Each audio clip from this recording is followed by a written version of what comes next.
What's up, my guys? Welcome to another show, man. Week 7 NFL talk with Jay and LJ, man. We here trying to get some cash. It's a little loud where I'm at the casino, man. Y'all know what I do. See what I'm saying? Hey, I had to make it up here one time, man. But it is what it is. LJ, what's up with you, my brother? Everything going well with you? Oh yeah, going good, man.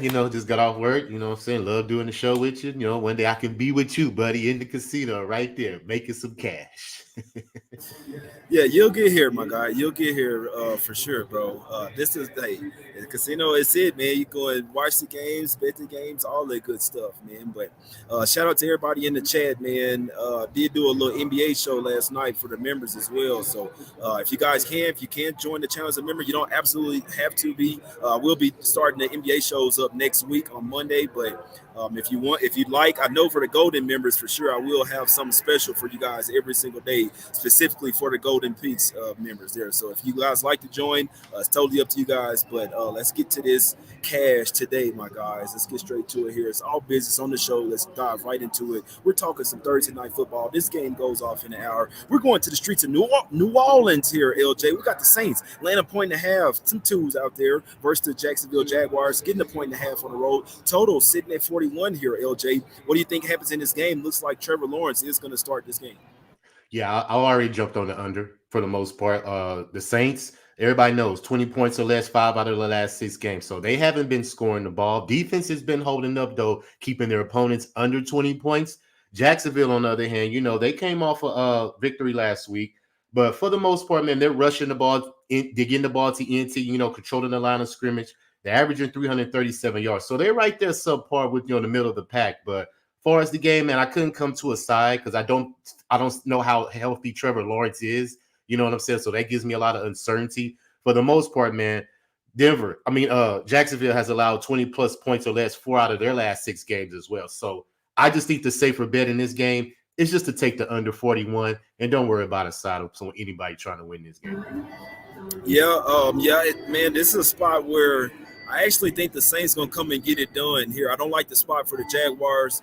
I do think they're a public dog tonight. If you look at the game, you say the Jaguars are a much better team than the Saints, but you also have to look at the situations as well. Jaguars came off 2 weeks where they played in, they jammed in the background over there, man. But Jags come off two games in London where they won both of them. So remember, last week was supposed to be the letdown spot. That's why the Sharks were all over the Colts. But even I came on this show and say, like, in theory, it's the letdown spot, but it's still a huge game because it's a divisional game. You know what I'm saying? Versus the Colts. So they went and handled business, actually smacked the Colts up in that game. So there's 3 straight wins, 3 straight covers for the Jags. But this would be the letdown spot. 2 weeks off of the London. Then you come home versus the Colts, get that must-win game. Now you go on the road with short rest with an out-of-conference game that basically doesn't really mean a whole lot. You see what I'm saying? I'm actually surprised that Trevor Lawrence is starting this game, LJ. One thing we got to think about, we know he's not 100%. One hit to that leg or that knee, and he could be out like potentially for the rest of the season. You see what I'm saying? So I think they shouldn't start him, but whatever it is, that's what they're going to do, regardless of who plays quarterback for the Jaguars. I think the Saints come out here and get the job done. The Sharps are on the Saints tonight. Like I say, I'm not an NFL guy, but I do think the Saints get it done tonight, whether you want to lay the money line or the points. Even with Lawrence being announced in, Saints are still the favorite here. So obviously they got to win the game with their defense because the offense can be trash. So that's why I understand why you're on the under, LJ, but it's Saints or nothing for me in this spot. And I definitely think that they are the right side in this game, my brother. Anything else on this one? Any props that you like it in that Thursday night game, my brother? Somebody scored a touchdown? Nah, I couldn't get to one in this game. Like I said, both of these teams, like I said, they're scoring under the total, so I can't predict anybody will have a good game for us. Because I say Trevor Lawrence is unhealthy, and the Saints, I don't know who's going to perform on them. So I just stick to the total, man, and we can move on. That's a fact right there.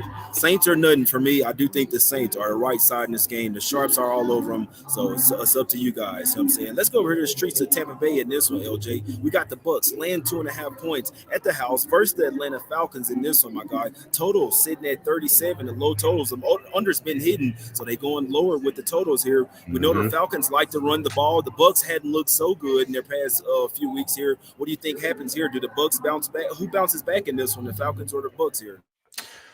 Man, I really can't tell, but the under plays well in here as well. Like I said, Atlanta's only averaging 16.5 points. Tampa Bay's averaging 18. So that's 20 points under right there for both teams. And The defenses have been giving them points as well for the most part. Atlanta's defense gave up 20-plus points 4 out of 5 games. They're only 2-3 on the road. Desmond Ridder is 0-3 on the road so far in his career. So I wouldn't expect them to go into Atlanta and expect them to win this game. I think Tampa Bay, I'm sorry. I think they can control the game. They got a great defense. They held their last 3 opponents 1 of 9 in the red zone. So they're making opponents kick field goals instead of scoring touchdowns. So if they can neutralize Atlanta's offense, make them kick field goals, and Baker Mayfield could get you maybe 15, 17 points, I think Tampa Bay can pull this game out simply because I believe their defense is better and they can hold Atlanta from doing what they like to do best, and that's run the ball. Yeah, that's an absolute fact there. Yeah, the Falcons, if they get the running game going, they have a chance to win. But I'll say this all year: load up the box, make sure the Falcons can't run and turn Desmond Ridder to the passer. And I think that's your path to success right there. Only problem is Baker Mayfield, he can be ass too. He can make some turnovers as well. But the way the Bucs are playing earlier in the season would tell me that I should back them here. But like I say, the way that they've been playing lately, I didn't really like their current form. But it's definitely Bucs or nothing for me in this particular spot. Not a game that I'm super interested in or have a super strong feel on, in my opinion. But it definitely will be the home team or nothing for me in that spot there, LJ. Let's go over here to the streets of Chicago here, man, where we got the Bears getting 2.5 points at the house versus the Las Vegas Raiders in this one, LJ. Another low total sitting at 37.5. We know that Justin Fields is out.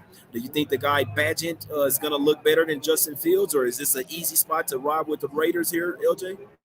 I don't know, man. Like I said, quarterbacks are shaky for me, but I would like to root for the Bears. They're at home, and I believe that they've been playing well as of late for the most part. Now, the Raiders, they're bottom 31st in pretty much all offensive categories, especially rushing. They're 5 of 14 in the last 3 games in the red zone, so they don't score touchdowns. And they have 12 turnovers. They didn't have a turnover last game, but had a turnover. No, they have a turnover in every game. I'm sorry, I have that wrote down. Yeah, the Raiders, 12 turnovers, but the Bears ain't too shabby. 2+ turnovers, 5 out of their last 6 games. So both of these teams are pretty much sloppy, in my opinion. So I have no interest betting this game for the most part. So, we can pass this one. I have no interest in it whatsoever. Absolute gamble, man. You know what? I wanted the Raiders to lose to the Patriots, and then I would take the Raiders here. Obviously, the Raiders, even though they're not the best of teams, they should, in my opinion, still come in here and get it done. If they don't get it done here versus the Bears, then you definitely want to start taking some season totals, unders, like the mid-season win total under with the Raiders here. If you can't beat the Bears, there's not a lot of teams that you're going to be able to beat, especially with no Justin Fields. But who knows? Sometimes you do have the injured player theory where the quarterback goes out, everybody rallies, you know what I'm saying? And he might be a little bit a better passer than Justin Fields, man. So a game I want absolute nothing to do with, but I do know what looks easy. It looks super easy to take the Raiders. You see what I'm saying? So I just don't fucking care about this game. And my guy say no Jimmy G. Is Jimmy G out, LJ? Don't know. I would have to check, but if it ain't, then I'm definitely not interested in the game. We're dealing with 2 backup quarterbacks. Yeah, they saying they saying Hoyer. I don't care. I don't care about this game, man. I wouldn't, but it's like they're saying in the chat, man. Call the 1-800-GAMBLER number real. if you're betting this game, my guys. Let's head over here to the streets of Indianapolis here. We got the Colts getting 3 points at the house versus the Cleveland Browns in this one, LJ. Total sitting at 40.5. Browns come off taking everybody's money versus the San Francisco 49ers, and now they're laying 3 on the road versus the Colts. It look like they're going to be going with Minshew for the rest of the season. Anthony Richards is going to be out. It's just crazy because I had that exact same injury, bro. I didn't get surgery and shit like that, but I had that exact same injury where my arm went out of place. I knew he wasn't coming back from that shit. But what do you think? It looks easy to take the Browns here -3. What's happening here? Is it Browns or nothing for us here, LJ? Yeah, it is. It's Browns or nothing. They're the better team. They got the better defense. They've held opponents under 200 passing yards or less in all 5 of their games. Number 1 opponent's completion percentage, number 1 opponent's passing. So they're only allowing 113 yards in the last 3 games. I don't think Minshew will be able to pick this defense apart. They're very ferocious. They have a pass rush, 6+ quarterback hits in all 5 games, 3+ sacks last 3 games. So they're only allowing 15 points. So, and the Colts, man, they've already played 4 division games in 6 games so far. Their next 4 games, their opponents all are top 10 in pass defense. So the Colts are in trouble. The next 4 games, they're really going to be struggling to try to win. And it don't fare well that the first matchup is Cleveland, who has an excellent pass defense. And like I mentioned, an excellent pass rush. Myles Garrett can get after you. Those linebackers can cause confusion. So I think Minshew's going to have a very long day. So it's Cleveland or nothing for me, Jay. Yeah, the only thing is you hope that the Browns don't have a letdown here. Really good stat from my guy, Alfonso Scott. I don't know for sure, but he says teams after playing 49ers are 2-19 last 21 games. He's I'm sure right. that he wouldn't. I'm sure he wouldn't put that up. You know what I'm saying? My guys in the chat are real sharp, man. He wouldn't put that up if it wasn't a fact there. So, and it makes perfect sense. Niners with their really good defense and the way that they play hard, tough games. You need some time after that. You see what I'm saying? You need time to recover after playing the 49ers. But it was a huge win. I do worry about emotional letdown, but if the Browns are for real and they really want to make the playoffs, you got to win these type of games. And also, like you said, the Colts, I mean, shit, they might start to tank once you know that your young quarterback is out. If Minshew starts to look old and they get to losing and the losses start piling up, the Colts are going to start sitting some guys and start to tank and look forward to next season. It's just the way that it works. It happens in literally every single sport these days. Once we know that we're going to be ass, we might as well go ahead and look to get the best draft pick possible. You see what I'm saying? So it's Browns or nothing for me. A little hesitant, obviously, especially if PJ Walker is still the quarterback. They're saying that Watson did some throwing today, but you need to see who the quarterback is. But I know it's Browns or nothing for me here. Money did start to come on them today. Maybe they're thinking Watson possibly might be able to play here. So, but even though it's a possible letdown, it's still Browns or nothing. I want no part of the Colts right now, my guys. It's just the way I look at it. They could definitely be a team that could start tanking, guys. Let's go over here to the streets of Baltimore here, LJ. Got the Ravens laying 3 at the house versus the Detroit Lions here, getting 3 on a roll. Lions, after covering all them shreds, they're underdogs here, LJ. Total sitting at 43. Do you think the Lions can keep this crazy ATS streak going, my brother? I want to root for him, Jay, and I'm probably leaning towards Detroit simply because I don't like Baltimore as a home favorite. But for the most part, both of these teams match up very, very similar in both. Detroit's 20-plus points in all 6 games. Baltimore 25-plus points, 3 out of their 4 wins. So both of them are scoring. Both of them time possession is over 30 minutes. Both of them can run the ball, especially Baltimore, 100-plus rushing yards in 22 straight games. Now, Detroit is number 1 in rush defense, so something has to give this game. Detroit's going to have to make Lamar Jackson do something else besides run that ball and control that line of scrimmage, because that's what he likes to do. He's been passing very well as of late as well, so he's getting comfortable in the passing game. He has a new offensive coordinator, so I think their timing is coming up as well. But as far as he's very limited on the weapons that he has, so he has to do a lot for scrambling out the pocket to move the chains and preserve drives for Baltimore. But they got a tough task with Detroit coming in here, brother. They've been playing very well. Both teams are top 3 in points allowed in the first half. Both teams are top 10 in offense, and defense for the most part. But, excuse me, Baltimore, they can get in trouble with their penalties. 19 penalties in the last 3 games. You see what I'm saying? So they're very undisciplined at times. And Detroit can take advantage of that, make them get out of their routine. Detroit can come in here and win this game. And I'm really, really leaning towards that, especially on the road, because they're 3-0 against the spread already on the road. Now, I mentioned Baltimore. Lamar Jackson is 13-1 versus the NFC in his career. But like I said, he's 25 losses against the spread since 2018 as a home favorite. So for that reason, I'm leaning towards Detroit. I haven't went to the window yet, but this is a strong lead for Detroit plus the 3 in this game.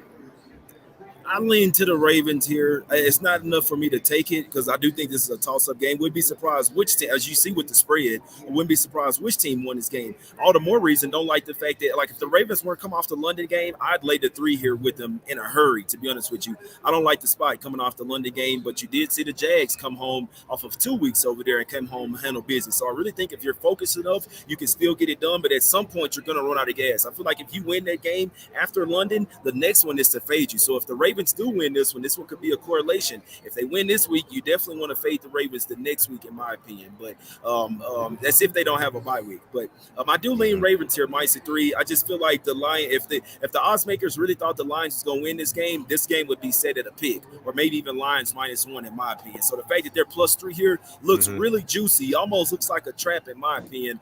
It's Ravens or nothing for me in this one, my guys. It's the only way I can look, but definitely not enough for me to take it. The Lions have been playing been outstanding. And once their offense gets going, it's really hard to stop them. But I mean, if they can't stop the Ravens and they stop Lamar Jackson, because they hadn't faced a real mobile QB like Lamar Jackson so far this season. You see what I'm saying? So you gotta leave a man in the box to worry about him kind of QB spy, and then if he gets his, you know what I'm saying, his guys going on the outside. So I lean Ravens there, man. I do lean Ravens, but I don't really love the spot, to be honest with you. It's a tough week, man. Yeah. This is a tough week, I must say. Let's go over to the streets of New England here. The trash-ass Patriots getting 8.5 at the house versus the Buffalo Bills here, laying 8.5 here, LJ. Total sitting at 40. What do you think happens in this one? Bills coming off a scrum versus the Giants. You see how they look coming off of London. They look like they were sleepwalking through the game. Do we think we should lay the 8.5 versus the trash Patriots off? I mean, the defense has been ass as well for the Patriots, man. Can't believe they didn't cover their game off of a safety, bro. You never see shit. You never see that, man. If you had Patriots plus 3.5, I'm praying for you, my guys. But this is gambling. LJ, what do you think happens in this game? We're looking at the under here or what? I am looking at the under, but I'm also looking at Buffalo minus 8.5, bro. I think they take care of business. The Patriots cannot do anything offensively with the ball. Mac Jones is 0-13 against the spread as a dog.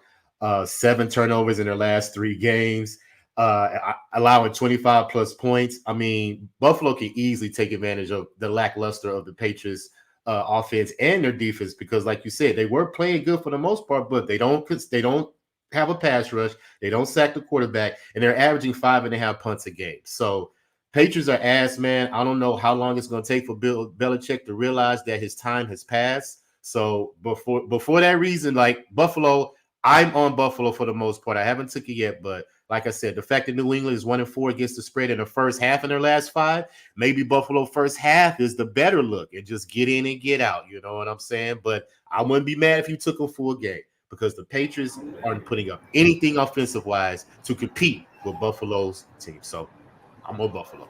Yeah, my guy in the chat says the Patriots are tanking shit. They sure better, because Mac Jones is not the guy. You need to let him go. He's going to be a third string. He might ain't be in the NFL no more, but he'll be a third string quarterback on a team somewhere. You need to tank for like a top 3 spot and get you a quarterback, man. Mac Jones is not the guy. I mean, with all due respect, we seen him walking up at the draft, and I knew he wasn't the fucking guy. Just by walking up at the draft, man. That the famous video of him walking up, my guy looked like he was damn near a lineman.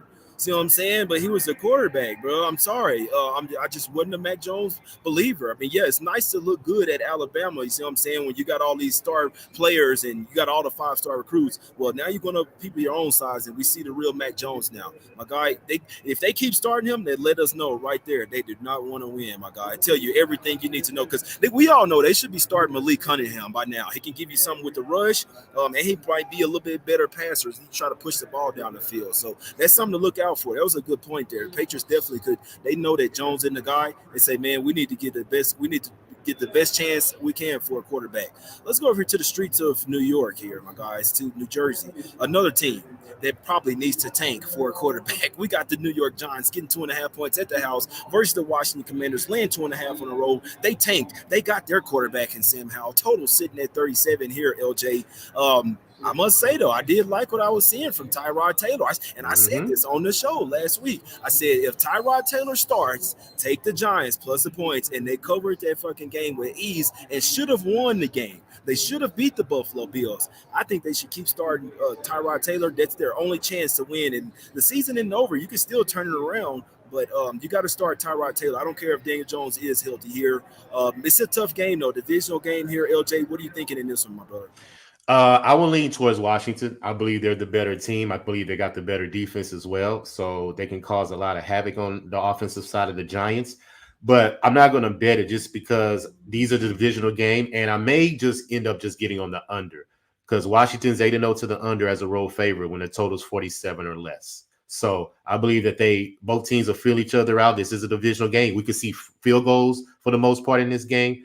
But my for sure bet in this game, I'm taking the first quarter over, simply because Washington, first quarter over 7.5, has hit 6 games in a row. Every game Washington has played, the first quarter has gone over. So I'm going to continue to ride that trend until I can't ride it no more. But as a side, I didn't come to a side, but I'm leaning towards the under just because of anemic the Giants offense is. But Taylor put up, you know what I'm saying? He could probably put up some points. He's different He than looked Daniel good. Jones. He So looked that's good. more reason why I'm going to just take the first quarter over, because I believe both teams can probably score a touchdown in the first quarter. We'll take that first quarter over. So that's my official play. First quarter over 7.5. Hey, I couldn't talk you off there, especially if it's 6-0 the last six. You know what I'm Yeah. saying? Keep riding this shit. And like I said, if Tyrod Taylor does start, I could definitely see that happening as well. All you need is 7-3. Commanders probably be up 7-3 at the end of the first quarter. So I like that look there. That's a good sharp look there, LJ. In the chat, my guy Ron Crawford says he likes Washington. JT says the spots says Giants, but he can't fuck with them. Prodigy says he gonna go ahead and ride with the Giants plus the 3. Absolute must-win spot. So let's see what happens here, man. It looks super easy to take Washington. I must say, if it's me, it's Washington or nothing. I understand that it's a must-win spot for the Giants, but it's been a must-win every week. But they did look like a competent football team versus the Bills, so I can't say that if they play that way, they could win this game. But it starts with Taylor. You see Daniel Jones in there. That's going to tell you everything you need to know. That's going to tell you everything you need to know, my guy. Let's get over to the streets of Seattle here, man. The rainy streets of Seattle. We got the Seahawks laying 7.5 points at the house. 12th man. Got the Cardinals getting 7.5 on the road. Total sitting at 44.5 here, LJ. The Sharps seem to be on the Seahawks in this one, throwing them in the teasers. They're laying the points with them, all that good stuff. Thinking it's going to be a smack city spot with the Seahawks here. Do you think the Cardinals can possibly keep up with them here?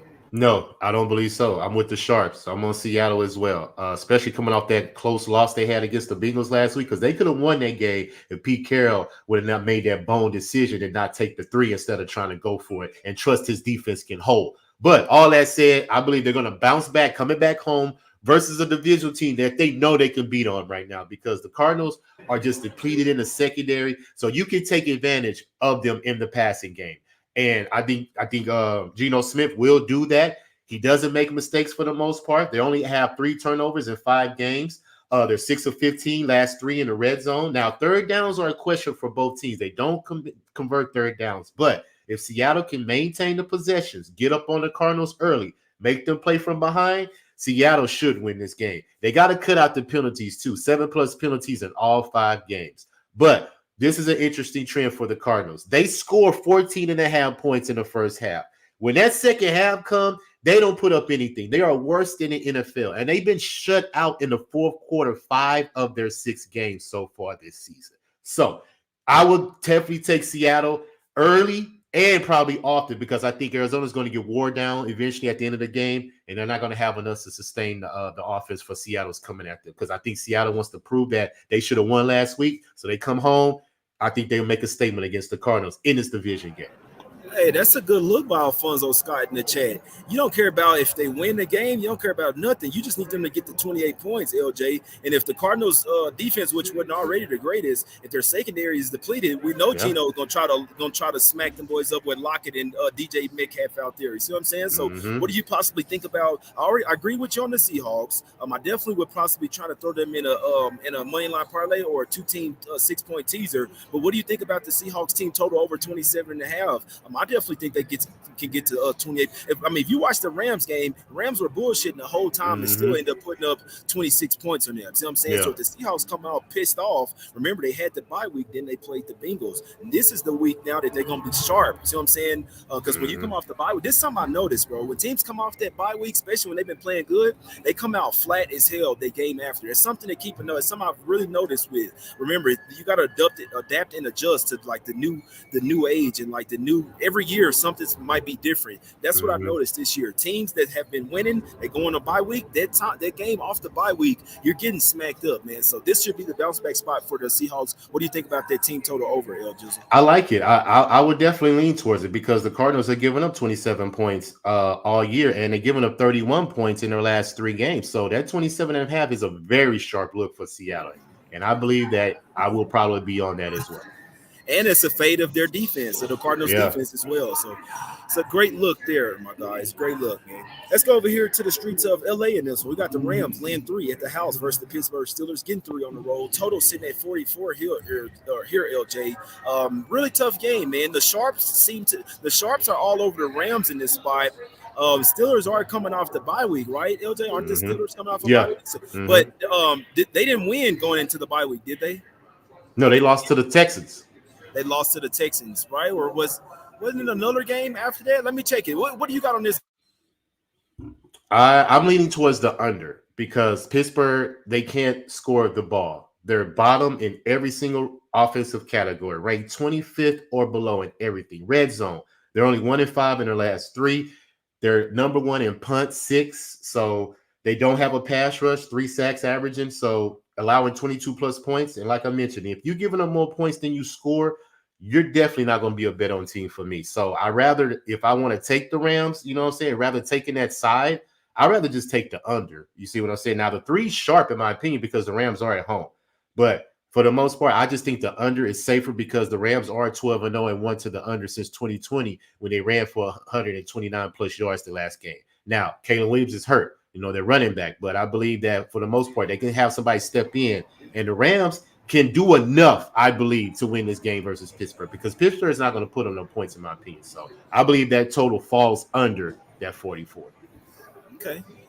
Yeah, so the Steelers they lost to the Texans, then they went home and beat the Ravens right before the bye, LJ. You're right, they So did. they went home and beat the Ravens. So I don't want to take them off for a bye week. I know, and it's crazy because that's what I said, adapt and adjust. It used to be coming off the bye week. Okay, this is a strong spot. They're focused for whatever reason, right? Just remember, guys, it's a new day and age with a lot of different things, man. I could really go on and on about it, but we're just going to keep it at that. It's a new day and age, man. You got to understand the psychology of these players. And for whatever reason, these days, the teams that's coming in off a win before the bye, come in a little fat and sassy, man. I don't know if they've been eating good or if they've been just chilling with the family. Remember, that Sunday, that weekend, they can turn up. They can get drunk. They can smoke some weed. They can do whatever they want. You know what I'm saying? So you can be a little sloppy coming back off the bye week. It's just something I figured out, man. So maybe that's why the Rams are here, why the Sharps are on the Rams here, and possibly they know that the Steelers' offense is ass, and the Rams' offense is picking up steam. I mean, they're figuring shit out, man. Still don't think they should have struggled like that versus the Cardinals like in the first half, but when they put it in gear, they went and smacked them boys up, man. So Sharps all over the Rams here. It's not a game that I'll be betting, but I must say it is Rams or nothing for me in this spot, my guy.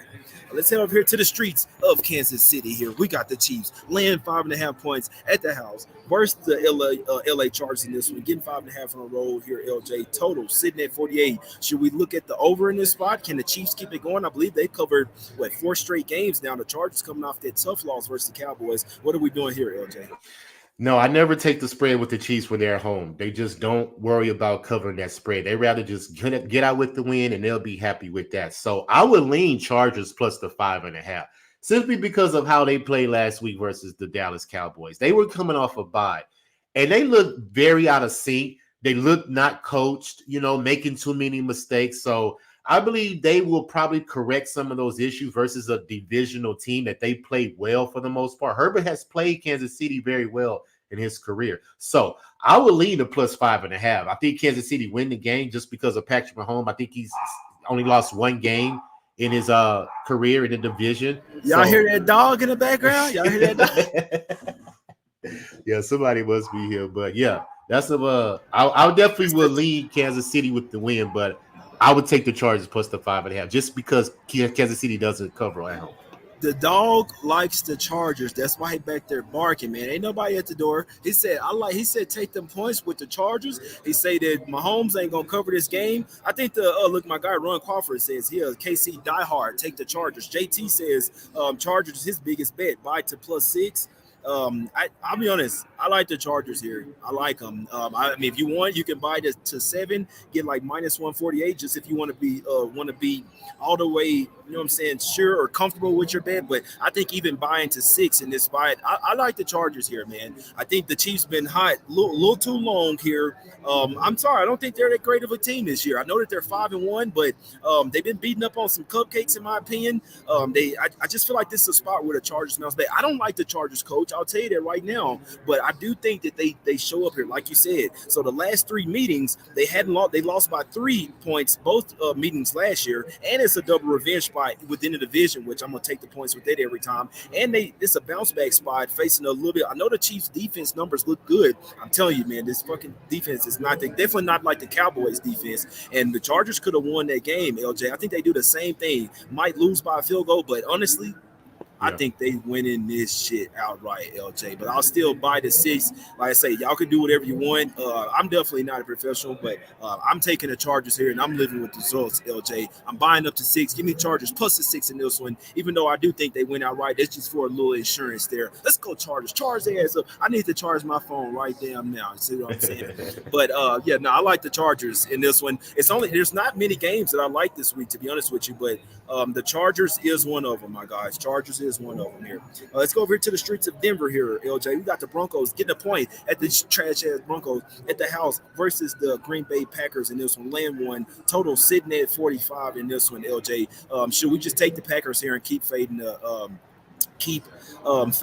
the Broncos here? I don't know, man, because Jordan Love has proved to me that he makes mistakes. He's thrown like 3 picks in the last 3 games, so he's very untrustworthy for me. And on the other side, Denver as well. They're very untrustworthy as well. You never know what you're going to get from Russell Wilson. Even though he's been playing off good offensively as of late, it's just his defense has been letting him down. But the fact that he's at home and Green Bay has to travel, and like I said, another road game for a rookie, pretty much, because he's not a rookie, but it's his first start this year at starting quarterback. So I would consider that a rookie. You know what I'm saying? So for him to come into Denver on the road, I believe is a tough challenge, even with Denver being the team that they are. They should be able to pull out this game because Green Bay, like I said, I don't trust for him not to make mistakes when the game is on the line. Now, interesting look, you could take the Denver's running back, McCollum, I think that's his name. He's averaging 6.5 yards per carry, and Green Bay gives up 143 yards a game, which is ranked 28 rushing yards. So that'll be a good look at the running back in fantasy for Denver. But as far as that, I'm not on either side because I just don't trust either one of these teams. I should have taken this game off, to be honest with you. I want no parts to do with neither one of these fucking teams. But his Packers are nothing for me here. But I guarantee you, as soon as I bet against the Broncos, the motherfuckers gonna look like Super Bowl contenders, my guys. I want no parts of this. I want no parts of either. I want no parts of Jordan Love. I want no parts of Russell Wilson. I should have took this game off. Man. Let's go over here to Let's go over here to Sunday Night Football here, man. We're going to the streets of Philly here. We got the Eagles laying 2.5 points at the house. First, the Miami Dolphins getting 2.5 in a row. It's Sunday Night motherfucking football. 2 5-1 teams. Dolphins coming off a win. Eagles coming off a loss to the Jets. Total sitting at 51.5 here, LJ. What are we doing in this big game, my brother? I'm on the Eagles, -2.5, coming off a loss at home. This is going to be a great game. I'm going to be right in front and center for this game, man, because you're going up against a high-power offense. We know Miami, number 1 in rushing and passing for the most part. They got Tyree leading the league in receptions. Tua's pretty much leading the league in all passing categories, but they're going up against Philadelphia, who's coming off a loss, like you just mentioned. I think they're going to be ready to get that taste out their mouth. I think they're going to want to bring Miami back down, to reality since they've been blowing all these other teams out. This is a matchup, besides Buffalo, that they played, that they're going to have a tough fight because Philly is not no pushover. Defense is great. You see what I'm saying? Jalen Hurts has been playing very well. They have an excellent run game. And A.J. Brown, over 125-plus receiving yards in like 5 games in a row. So they got to stop all that. You know what I'm saying? So I believe this is going to be probably a high-scoring game. And over 51.5 may be the sharpest look because I think both teams can put up points for the most part. How you going to stop both of these teams from putting up points? Now, can Philly control the time of possession with the run game and keep Miami off on the sideline, keep Tua limited his possession? That could be the game plan, but can they execute it is the question. But the total is a very good look, over 51.5. And also the field goal kicker for the Eagles, Jake Elliott, averaging 3 field goals at home. I believe he will get over 1.5 field goals and cash that. But for the most part, I am on Philly, -2.5, coming off a loss. I can't talk you off, bro. There was only 2 games that I liked this week, and it was the Chargers and the Eagles. See what I'm saying? So, to be perfectly honest with you, I hadn't bet the Eagles yet, but I want to take them. Dolphins coming off a cover, Eagles coming off a straight-up loss, their first loss of the season. They come back to the house. We know that the Dolphins' defense is not great. They're an offensive team, man. They're going to be like the Suns this season, where they're just going to try to outscore everybody and not even really – they know that they're bad on defense, but the Eagles are very well balanced. That's why I like them here, and it's a bounce-back spot, and they're at the house with with the home crowd with them as well. You see what I'm saying? So, like I said, I just feel like they're too balanced offensively and defensively for me to ignore them in this spot. They were probably looking ahead to this spot. Mm-hmm. That's why they rested a couple when big name players are out the game before a game like this. That just tells me they were just resting up. I'm talking about Fletcher Cox, talking about it was one of the cornerbacks. Slay. Darius What Slay? Yeah. Slay the was rookie out. was out too, Jerome Carter for the rookie linebacker. They didn't care about that game, bro. They were like, "Oh, we can beat the Jets even without. We just don't care. It doesn't matter. We want to beat the Dolphins on Sunday Night Football, and we're gonna do it, man." So I can only look towards the Eagles in this spot. It's basically just riding with a much better defensive team that you trust to get a stop. Both teams are gonna score points. I trust the Eagles when it really matters to get a stop and stop guys like Tyreek Hill. And remember, A-Chain is out. This is the type of game that they can really miss his speed. You see what I'm saying? I agree with you on the Eagles in this one, LJ. Don't have much on this last game, Monday Night Football. We're going to the streets of Minnesota here. Vikings getting 7 at the house versus the 49ers here, LJ. I think you need to see what's up with McCaffrey and Deebo Samuels and everybody here, LJ. Any thoughts on this game? You got primetime Kirk Cousins here. I mean, for the most part, it's a mismatch in my opinion, 49ers, but do I want to lay the 7? Probably not. I would just take them early because of how anemic Minnesota is in the first half. They only scored maybe 10 points in the first half. 49ers averaging 17 in the last 3. So might as well just want to jump on the 49ers early, especially coming off a loss. But the injuries are a concern. We have to see who's playing and things like that to make a definitive decision. But 49ers, man. I mean, I don't have any trust in Kirk Cousins in Minnesota to put up anything versus this defense. None. But I can say if C-Mac is out, I wouldn't like it nowhere near as much. Purdy has really been leaning on him. He looked a lot different when McCaffrey wasn't out there or was banged up. So I think that's a huge injury to keep an eye out for. I think Deebo might play, but if C-Mac is out, that changes everything, and Purdy might have to, actually be a quarterback here. But I can't say I'm not looking towards taking the Vikings here, but I just want to let you know that there's a huge injury that you definitely want to check out. If Christian McCaffrey is indeed out. They're saying that he's day-to-day right now, has an oblique injury. Wouldn't be a bit surprised if he doesn't play. So if you do like the Niners, might wait. This one might dip down to 6.5, maybe even 6, with how much C-Mac means to them, LJ. But that's the show, my brother. Let's get up out of here, my brother.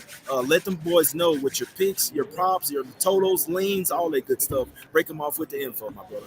All right, we're going to start off with Detroit and Baltimore, man. I'm leaning heavily Detroit as a dog. I haven't took it yet. But I just believe that the fact that they can stop that run, it'll stop Baltimore from doing what they do best. And I believe they can stay close and hold off the 3, possibly win the game outright. But I think they can stay close within that number to 3. So I took Detroit plus the 3. I'm on Buffalo first half, man. Patriots averaging 5.5 points in the first half. Buffalo's averaging 14. And they should have covered that first half last week versus the Giants. So I love to jump on teams when I knew they should have done something the game before. They're going to come back and do it again, in my opinion. So Buffalo, first half. I'm on Washington Giants, first quarter over, because I believe there will be a touchdown scored and a field goal, which take that over 7.5 is usually what the number is first quarter. I'm on Seattle minus the 9. I believe they take care of business coming off that loss versus a division opponent at home, Arizona. They can't score in the second half. So I believe Seattle will pull away at the end of the game. I'm taking the Rams and Steelers under 43.5. I believe the Rams will score most of those points, and the Steelers will stay under probably 10, 13 points. Got to keep that score under. And the last one, I'm on Philly, minus the 2.5 versus the Dolphins. I think they're going to control the time of possession, keep Tua off the field for the most part. And I know that they want to get that bad taste out of their mouth coming off that loss versus the Jets. So those are my plays right there, sir. Locked in, ready to go for Sunday. That's an absolute fact there, LJ. So this is what the Sharps are on this week, my guys. They're on the Saints tonight, minus 1.5, minus 2. They hopped on a minus 1, to be honest with you. What else they're on? So they're on the Saints. They are on the Baltimore Ravens as well. They're on the Seattle Seahawks. They're on the Rams minus 3. They're on the Chargers plus the 5.5, and then they're on the Eagles as well minus the 2.5. Man, so that's the sharp report. The 3 out of those that I like would be Saints, Chargers, and Eagles. Those would be the 3 for me. But like I say, no official plays for me, my guys. NFL is not my thing. Did not listen to me. I come bring you guys a sharp report. A lot of things what I do, if I do decide to bet NFL, I just ride with the sharps, with the professionals. You see what I'm saying? So it's all love, man. If y'all can, I do have some NBA official plays already locked and loaded, man. If y'all go and join the channel, as a member. You see what I'm saying? Also, we'll have a special parlay every single day for the golden members as well, guys. So every single day of NBA season, I will have a special parlay. That's the only place you can find it on the Golden Picks membership. So if you want to check it out, you can. If not, the plays will be they will be on the shows. All the shows is free. Is obviously as well, man. So let's get some cash, man. I hope everybody has a great weekend, great Thursday night. It's us against the bookies. Let's get some cash, LJ. We appreciate everybody for tuning in, man. And like I say, man, let's get some cash. Let's cash out on this week 7, like we've been doing. The show been going real well, LJ. Let's keep it going, my brother. We out, my guys. Let's go. Fucking go, baby. Let's get this money.